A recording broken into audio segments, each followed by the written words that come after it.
Doing the 360 defense requires you keep your body in motion at all times, using your arms to defend different angles of attack. The key is keeping your arms at an oblique angle with your hands open and straight so that you don't take any blows straight on. Each is deflected down the angle of your forearm, which reduces its impact.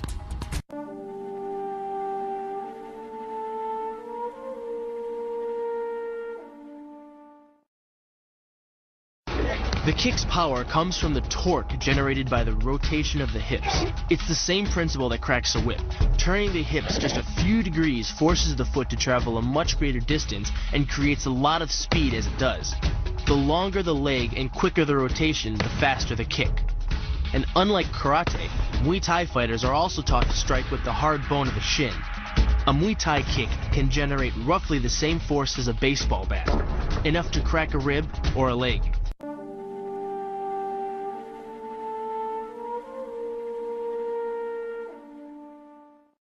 The hyperextension of the elbow, created by pulling back on the locked arm, virtually ensures that he will be taken down. The knee strike to the wrist dislodges the knife and further loads the elbow and shoulder. The technique can easily result in damage to the elbow joint, the tendons of the rotator cuff, or even a broken arm.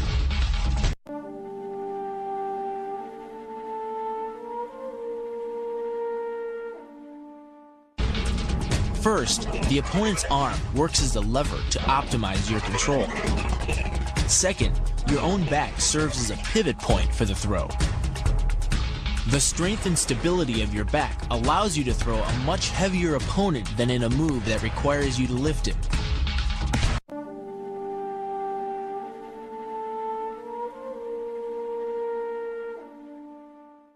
This kick is all about speed.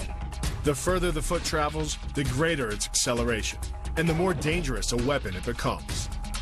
Powered by the muscles of the hip flexor and the quadriceps, by the time your foot reaches your opponent's throat, it's traveling nearly 40 miles per hour. That type of speed yields over 1,000 pounds of force, enough to puncture the Adam's apple and crush your windpipe.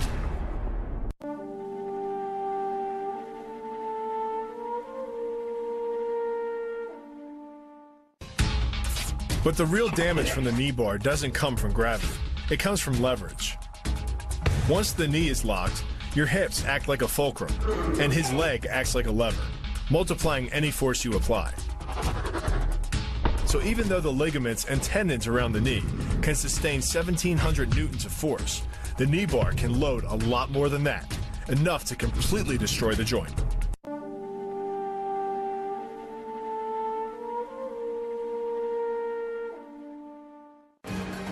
The key to the reap is to get your opponent's center of mass outside his stability zone. To do that, the Marine pushes his opponent at a location above the center of mass, while using his sweeping leg to create a tripping point, which is below his opponent's center of mass.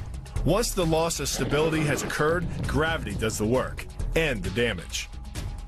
On the ground and on his back, your opponent is now vulnerable to any number of finishing strikes.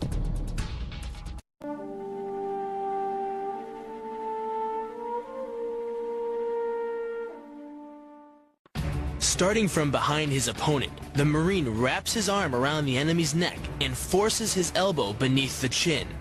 Clasping his hands behind the enemy's head, the Marine applies pressure in a vice-like movement of the forearm and bicep.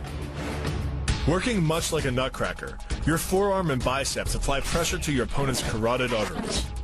Located on either side of the trachea, these two arteries are the only way to get blood to the brain. It can take less pressure than squeezing an orange to stop the flow of blood to the arteries. And with no blood flow, the brain shuts down almost instantly. Fight over.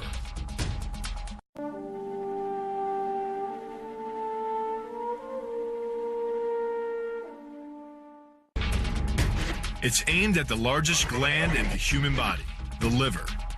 A direct hit won't just bring an opponent down. It can rupture the gland, causing severe internal bleeding. But the liver is well protected by the rib cage, so the kick must be accurate to within half an inch.